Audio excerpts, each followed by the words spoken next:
Hey, it's Adrian, and today I'm taking a look at this LongPlus X87 wireless smart camera. So this is a camera that you can install without wires, and it has some pretty cool features such as AI detection. And another thing that I haven't seen with any other company yet is that they offer a 7-day cloud plan without payment. So you get that for free. Now, before I get into the rest of the review, LongPlus did send this to me for review, but I'm going to be sharing my uninfluenced thoughts in this review. So with that in mind, let's get started. In the package, you get the camera unit itself, a charging cable for the camera, a solar panel with a charging cable as well to permanently power the camera, a quick start guide, 2 adjustable plastic mounts, the installation guides for those to drill into the wall, mounting hardware, and a reset key. In terms of the specs, so this is a 2K video resolution camera. So the resolution is going to be 2560 by 1440p, and it's encoded in H.264 or H.265. The battery capacity is a 9000 milliamp hour battery, and the approximate field of view or viewing angle is 123 degrees. It does support two-way audio, and it has to be connected to a 2.4 gigahertz Wi-Fi network. It is IP65 weather resistant against dust and water. In terms of the dimensions, so it's about 4 inches long, 2 inches high, and about 0.8 inches wide. Now in terms of the weight, the camera unit by itself comes in around 0.84 pounds, and the solar panel is about 0.5 pounds, so altogether it would be around 1.4 pounds. Taking a look at the design of the camera, so I think it's a really nice looking camera. It looks pretty sleek, and I actually do prefer white cameras because I want it to stand out so that people know there's a camera recording them. But taking a look at the front, so it has this nice black area that contrasts really well. But you do have the camera lens here, motion sensor, you have some LED indicator lights, and a small LED floodlight. Looking at the sides, that's where you would find the 2 antennas to adjust for Wi-Fi. One thing I wanted to point out though is when I got this out of the package, this antenna is very firm, it stays into place, it's well tensioned, or there's good friction. But on this antenna, it's very loose and kind of wobbly. I know it's not going to affect the performance, but a gust of wind could definitely just move that out of place. Now, hopefully you're not going to have that issue. On the back of the camera, you'll find the mounting hole. There's nothing on the top. And then at the bottom, you have another mounting hole there. Now, this type of rubber here is meant to seal it, to protect it from the elements. So I've kind of pre-loosened it here, you can see, because it's a bit of a pain when you don't have long fingernails. But if you just remove this first layer, you have the micro USB charging port, and then if you just yank that up, you have full access to the controls. So on the left side there is the power button. You have a reset hole, and there's a special tool for that. And I've already gone ahead and inserted a micro SD card. And according to the specs, this supports a micro SD card up to 128 gigabytes, which is what I have in there. The design of the solar panel looks really nice too. So it isn't a perfect square. It's about 6.5 inches by 7 inches, but you can see it's quite thin and it doesn't weigh too much, coming in at around half of a pound. Now at the back you have a mounting hole, and then that's connected to this micro USB cable. One thing I would have liked is if this was removable, that way if this gets cut or damaged, it wouldn't render the entire solar panel obsolete. But I guess this is due to weather sealing purposes. In terms of the setup process, it's pretty straightforward if you've ever set up one of these wireless cameras. But just to recap really quickly, once you open up the bottom there and you have access to the power button, you just turn the camera on. Then you would download the app either from the Play Store or iTunes Store, depending on the phone you have, sign up for the app, and then you would just click that you want to add the camera. Then it'll prompt you to enter in your Wi-Fi credentials, and remember, you have to connect to your 2.4 gigahertz band, not a 5 gigahertz band. These only work on a 2.4. Once you do that, you'll just scan the QR code with the camera's lens, and then you'll be in the app and you can set things up how you like. So in terms of the app settings, so once you have the app on your phone, go ahead and launch into it.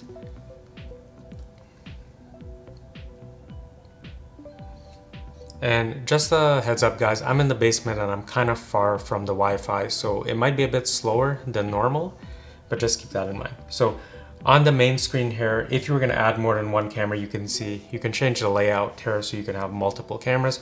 I only have the one camera, so I'm going to go back to this mode. But just really quickly at a glance, you can see there's a messages area at the top here. You can see the battery level, the camera status, if it's online or not. And then you have some quick settings at the bottom here, message gallery, cloud, and setting. At the very bottom here, you have an option to see the full message center, and these can be sorted by date. Now, the second tab is where you'll pick the cloud plan. Now, you can see here, I have a 30-day trial, and that's for the 30-day plan with 4 gigabytes of storage, but I'll get into that later. Now, the very last tab is where you would find your account settings, so you could set the language and, message alerts and things like that. Now that we're back on the home screen, let's take a look at the camera settings. So I'm going to go ahead and pull up the live view, and it takes a couple of seconds. I am far from the Wi-Fi, so keep that in mind. But now we have the live view up, and I just want to demonstrate the delay in terms of motion and what's shown on the phone. So you can see it's a pretty low amount of delay. I would say maybe about half a second if I have to guess, and that's quite good because on other systems like the Blink system, the delay is much more pronounced. But let's take a look at these quick options here. So I do have an option to take a quick snapshot. Say I was looking at live view and I saw something interesting. That works well. I can also go ahead and click, and I can just record whatever's on the live view, stop the recording, and then I can just play that on the app of my choice that I have installed on the phone. Let's get out of that. Now I'm gonna test the audio feature because you can do two-way audio, but I'm gonna do it very quickly so to prevent a audio feedback loop. But let's take a look at that so you can see. So you can hear it was picking up my audio on the camera, playing it back through the phone, and then it would just keep looping if I didn't stop that. Now you do have an option here to change the resolution, and both resolutions are really sharp and work well. So taking a look at these bottom options here, so there's an option here called white light, and you can see if I turn that on, a little light comes on right there, and I'm just gonna turn that off. And what this is supposed to do is anytime you record night vision on these cameras, it's gonna record in black and white. And the white light is supposed to illuminate the surroundings enough so that you can actually see in color and not black and white. I highly doubt that because it is such a weak light, but we're gonna test that and I'll let you know how it goes. Now at the bottom, there's also a screen flip. So you can go ahead and flip the screen depending on how you mounted it, but it's only a horizontal flip. Sorry, a vertical flip, not a horizontal flip. Now there is an alarm feature here. It's quite loud. I'm gonna do it very quickly and I'll probably have to cut the video because there's a bit of a delay arming it and disarming it, but here it goes. So you heard the alarm is quite loud. Now what I'm gonna do is I'm gonna test this call feature, and this is for the two-way audio. Again, I'm gonna have to cut the recording short because it's just gonna be crazy audio feedback loops, but here it goes. Hello? So you can hear the sound was playing through the camera and then also through the phone, so that's how you'd have the two-way audio. Now I'll just show you, you can go ahead and click that full screen and you can see the quality is really good on there. And if I just put my hand there, I have a remote here, I'll just put that in front of the camera and you can see that's pretty detailed. You can probably make out the text. I'm not sure how clear. It isn't, a close-up camera, it's more for a wide angle, but that's what that would look like. Okay, so let's take a look at the other option. So you can also share the camera. So if you go into camera sharing, it's gonna generate a QR code with a set expiry time, and the person you're sharing with, they'll have to download the app, of course, to do that. But let's go into the full settings now. So if I go into here, you can see it shows the remaining battery life. So it's 99%, Wi-Fi strength medium, and the camera is online. Let's go into motion detection. So in motion detection, you can see I have it turned on and the sensitivity is normal, high, or weak. You also have a cooldown time, which would be kind of like a re-trigger time. And then you can also set the duration. So 10 seconds, 15 seconds, 20 seconds, or you could leave it on auto and it's gonna do a maximum recording time of 3 minutes, depending on, what it sees. And you can also set the resolution here. So I have everything set to kind of the maximum. Now, going into AI analysis, this is a really cool feature because the camera will actually look at the scene and determine if there's a person, a pet, a vehicle, or a package. However, this feature is only available if you sign up for one of their paid cloud plans. They do give you a free cloud plan, which is 70 days with 1 gigabyte of continuous recording. So it'll just overwrite every 7 days or every 1 gigabyte, but this feature will not be available. But when you want to drill down a bit more, you can go into the notification settings. You can say I have notification on, And you have this option for merge push, and what it is it's just gonna wait a while to see if there's a bunch of video clips kind of similar and then send you one notification versus individual events every time. I'll go ahead and turn that off for now, but you can see here for the smart push or multi-choice, you have options, so you can choose to get alerts when it's a person, a pet, a vehicle is approaching, is parked, is leaving, you know, a package is delivered, maybe the package was taken away, so you can kind of customize that for what you like. And if you have people walking pets, you know, in front of your house all the time, you may not want that, and you know, I could just disable it like that. Let's take a look at the activity zones. So you may live in an area where you need to block out your neighbor's driveway or property for their privacy. So to do that, you can just go ahead, add, and you can just kind of move this around or change the size, just okay it, and then only whatever is in that area is going to be recorded. There's also an option here called sleep settings, and when it's enabled, you can see that motion detection, intercom, alarm are going to be suspended. So this would be a handy feature if you're out in the front, you know, in front of the camera mowing the lawn, or your kids are playing and you don't want notifications going off all the time. You can just go ahead and enable that. Now there is also an option here to schedule sleep. So you can go ahead, enable that, go into the schedule setting, add a sleep plan, and you can see you can set dates and times for when you want those to take effect. There is an option here for SD card video, and you can view the video clips on the SD card. I'm going to cover that later, but there's an option here to update the firmware. I am on the most recent version, and there's an option here for SD card management. You can see I have about 128 gigs on here, and I'm using 0.3. Now, I did pop this into the computer, and the video files range from, you know, as low as 2 megabytes to as much as 22 megabytes, depending on the length of the clip recorded. But on average, I would say the clips are about 6 to 8 megabytes. So you can get away with a card, you know, as low as say 4 gigs or 8 gigs. Ideally, I think, you know, 16 or 32 would be best, but you can go pretty low if you have something lying around. Now you also have an option here for lighting setting, and you can have an indicator light shown on the front of the camera. I have that on. I want people to see that at night.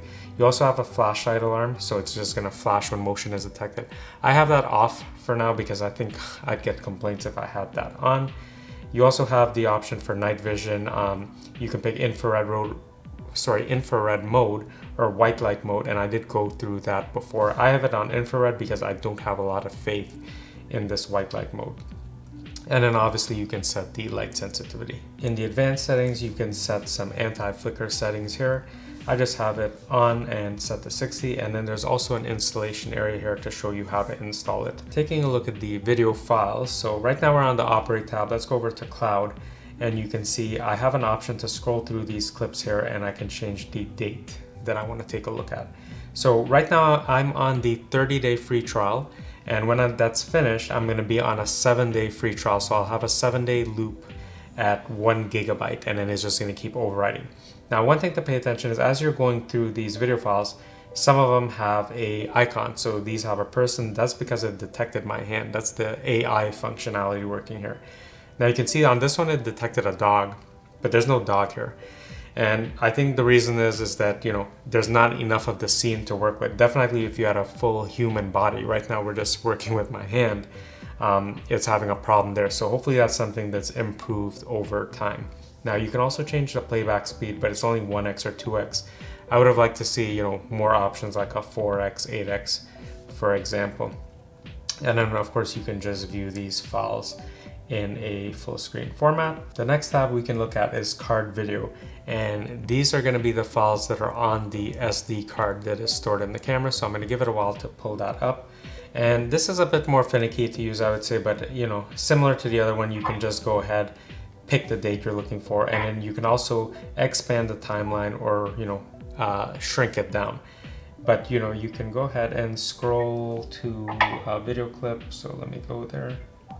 And like I said, it's a bit finicky. It's not exactly accurate. It doesn't snap to, and I wish it did snap to a bit better than it does, but you can expand the timeline, and I'll go to this video clip here, and it starts playing. Works okay enough. And you have the other options like taking a snapshot, saving video, or viewing it full screen. So let's take a look at the cloud storage plans and what you get. So in the cloud tab, I'll go ahead in here, and you can see there's 3 different versions here. So there's a basic version, which is 15 days of loop storage and 2 gigabytes of cloud storage. And that starts at $3 US a month, and then you have plans for each season or quarter, and then annually. The premium version, it starts with 30 days of loop storage, 4 gigabytes of cloud storage, and then you have pricing plans for monthly, seasonally or quarterly, and then annually. And then there's a professional version, which is 60 days of loop storage and 8 gigabytes of storage. And again, same type of pricing, and it's always in US. So you can see right here, I have the trial plan, and that gives me 30 days of loop storage and 4 gigabytes of cloud storage. And when this plan is up, I'm not gonna renew it, but by default, when you make an account with LongPlus, they're gonna give you 7 days of loop storage and 1 gigabyte of cloud storage. And I think that's really great because most of these wireless camera companies, they don't offer you anything for free in terms of cloud storage. And that's a pretty big selling point for me, and the reason why I would recommend the system, even though the app is so finicky to use and I experience frequent disconnects. But one thing I do need to point out is that with any of these paid plans, you have that AI detection feature where, the AI is gonna analyze the scene and determine if, a package was stolen, a car is coming, it's a pet, it's a human. With the 7-day plan, that you don't get any of that. So you're only gonna get the 7 days of loop storage and the 1 gigabyte of cloud storage, no AI analysis. So I have the camera installed. I have it upside down, but it's flipped in the app, and the wire is running to the solar panel just up there. Not the cleanest install. I may change it again later, but I'm just gonna test it and see how well it works. In terms of the AI performance, so I tried to simulate getting a package delivered by pulling up in my car, throwing out the package, and then coming back and picking up the package later. And I was trying to see if I could trigger it to show that the package was delivered or taken. And it didn't do that. It did show me motion alerts that, a vehicle came, was parked, left, and general motion alerts, but it didn't show me that the package was delivered or taken, and in fact it incorrectly flagged the package as a pet. So in terms of AI performance, it works well for cars and general motion detection, but it has a hard time analyzing pets or packages. At least it was in my case. So now that I've installed the camera outside, I'm going to go back into the app just to show you just a real world example of what you can expect when you pull up live view. Before I just had it in the basement. So let me just pop that up. I'll put it widescreen, and you can see it's a pretty wide field of view, at around 124 degrees. So I can see the beginning of my sidewalk here. I'm on a corner lot and almost to the end where my fence is. It's pretty decent view. Now where I have it mounted, this tree is in the front. If I was able to mount it further back on my brick wall, I would have an even wider field of view, but since it is brick, I didn't want to install it. It would be a pretty time-consuming process. And then once you're here, you could zoom in or zoom out as you like. Taking a look at the messages that I'm getting. So if I go into more, you can see that all of these messages, they're kind of tagged with a description. So vehicle description, motion detection. And if you scroll down more, I'm sure I'll receive other ones. So there we go, humanoid detection.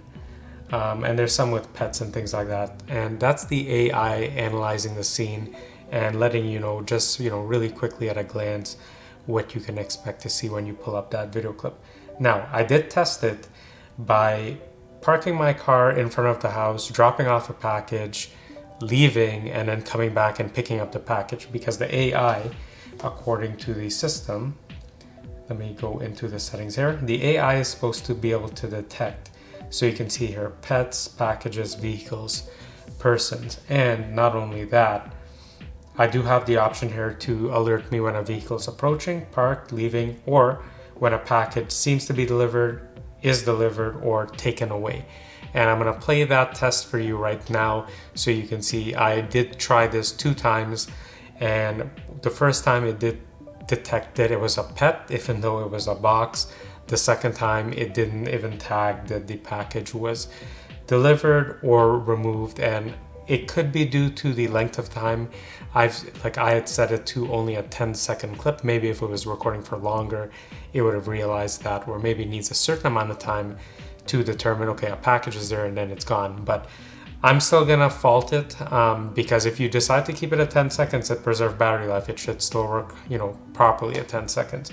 So what I would say is, for persons and vehicles, it seems quite accurate. However, for pets and packages, not really.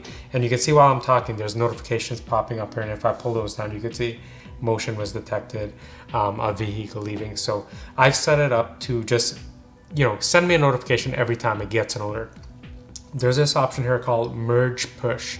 And if you enable that, instead of it sending you, alerts every time something happens, it's going to try to group successive videos and just send you one alert if it's kind of like in a group or related.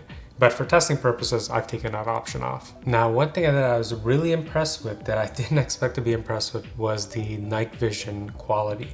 So you can see right now, this is the default, the infrared. And if I just do that widescreen, you can see it's pretty good quality. I can see there's a car parked there. Can't really make out the license plate, but I can see there's a car parked there easily. Now, one thing that I was a bit worried about, I would say, or just not sure how it would work, is the option in the night vision to turn on white light mode, and that's supposed to try to preserve the original colors of the scene. And I'm just going to show you what that looks like. So if I enable that, actually let me go to this one here. So let me make that widescreen. And you can see that does an actually pretty good job. I could see the green on the grass.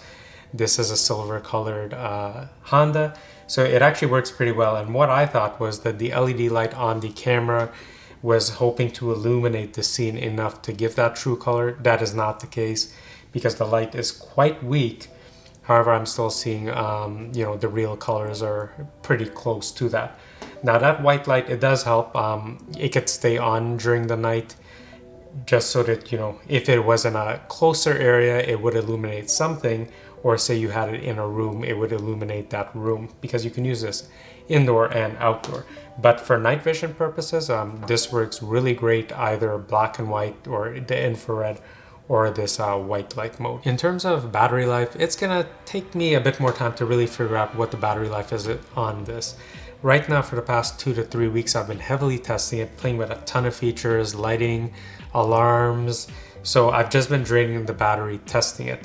Now, one thing that I know is accelerating the battery life on this phone, on the camera, is that in front of where I have the camera placed, there's a tree, and the branches are always coming into camera view, and it's triggering motion detections. And I don't have a cooldown time or re-trigger time, so it's constantly recording those motion detections. As well, I've set the duration to auto, which is a 3-minute long clip, and that's not necessary because every time it detects motion, it's gonna record 3 minutes. Instead, I can have it 10, 15, or 20 seconds. So I'm sure with a bunch of these optimizations, my battery life is gonna improve. Now, in terms of overall app usage, this is the one area where it could be a potential deal breaker, I think.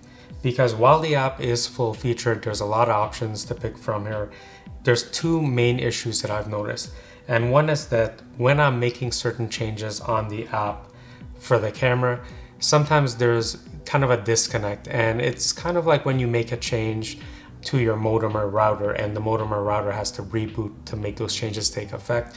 That's kind of what I feel is going on here, because sometimes I'll make a change here and then the app will just freeze and then it'll come back online. And I think that's like it's syncing back up with the camera. So you can see here, I went into options, jump back out, and it's gonna try to load that feed again. Now, if I was gonna do the screen flip, you can see that works pretty fine. I can enable the white light. Obviously, we're not gonna see that because it's daytime, and I can turn that back off, and you see everything's quite responsive. But there are those odd times where when I'm playing around with these features, the app will kind of freeze, and then I have to go back. I either have to wait or I have to go back, and you can see I'll have to pull down, kind of refresh things to establish that connection, and then go back into it. But you can see it's pretty quick. Now, it's a potential deal breaker, and the reason why I'm saying that is once you have a lot of these settings dialed in or where you want them, you're not going to be playing around with this after. Obviously, I'm playing around with them a lot because I'm reviewing this unit, but once I have them kind of where I want them, I'm not going to be in here much. But it is something to keep in mind that, you can have some kind of disconnects or freezes with the app. The second issue that I have with the app is that whenever I get a notification up here, I'll click the notification, I'll be launched into the app, and it'll take me to this messages area most of the time. But once I'm in here, I kind of usually have to refresh this and you can see a new message notification just popped up there. Now, as soon as I get an alert, right? So let's test this out. I have an alert here. I'm gonna click that alert and see what happens. So it's gonna load up the app, and ideally it should take me directly to that video clip that's associated with the alert, but it doesn't. It takes me to the screen. I have to go into more, and I have to click on the video. Now, sometimes I have to actually pull down to refresh it because there may be a newer video than this. It doesn't always show me the most recent. But if I click into here, here's the second issue. This is as big as I can view this video file. There's no option here to make it widescreen, and I can't force it. The only thing I can do is kind of double click to zoom in. Otherwise, you know, this is what I'm stuck with. So to actually view this clip, you know, in full screen, I now have to go into the camera. Sorry, that's not the area. I have to go into the camera, and I either have to go into cloud or card video to view that video file. So this would be the video file in question. And from here, you know, I can go ahead and make it widescreen as I like. However, you know, I think that type of functionality should already be in the messages area. So can I recommend the LongPlus X87 camera system? And that answer is going to be kind of yes and no. Yes to the fact that the hardware is great, you know, it's powerful, the image quality is good during the day, image quality is great at night, and then you have the option of infrared or white light mode. And you know, I really have no problems there. It's a decent field of view. All of that stuff is great. However, it's just the software, the app that, you know, kind of prevents me from giving it, you know, a green light, because while it works for, you know, most of the time, every once in a while you'll have a hiccup, and I have experienced hiccups with other systems, but it just seems a bit more frequent on this system. But, you know, once you get the settings dialed in, maybe it's not going to be that much of an issue for you because you're not always going to be in here. But then there's also the usability stuff, right? Like when you get this notification like I just did now, you can see it says 1718, but if I pull down, we can see it's 1725 that came in, and I had to pull that down to get to this video file. I shouldn't have to do that. So, you know, if things like that are going to bother you, this is not the system for you. If you could live with those, you know, minor inconveniences or frustrations, then it's still a good camera system. One other thing that this has going for it is that they do offer you a 7-day free cloud plan if you don't go with any of their plans. So the 7-day free cloud plan will overwrite the video every 7 days or every 1 GB of storage, whichever comes first. So the only thing you're not getting with that is you're not going to get the AI feature, so no pet detection, you know, car humanoid detection, but maybe that's not a big issue for you anyway. And I still recommend always putting in an SD card in these type of systems. Even though you'll have that cloud, you know, it's probably a good idea to have the SD card as a backup. All right, guys, so I hope you found this video helpful. As always, you know, if you have any questions, leave them down in the comments down below. I really do my best to reply to everyone who leaves a question or a comment. And if this doesn't seem to be the system for you, or if you're looking for a video doorbell system versus a, you know, more of this wall-mounted security system, check out my other 2 videos. I did review the Blink doorbell camera and the XU-J7 Plus, which is what has replaced my Blink doorbell camera on my front door. So maybe you'll find those videos helpful. And as always, if you found this video helpful, please consider liking and subscribing, and I'll see you in the next one. Bye.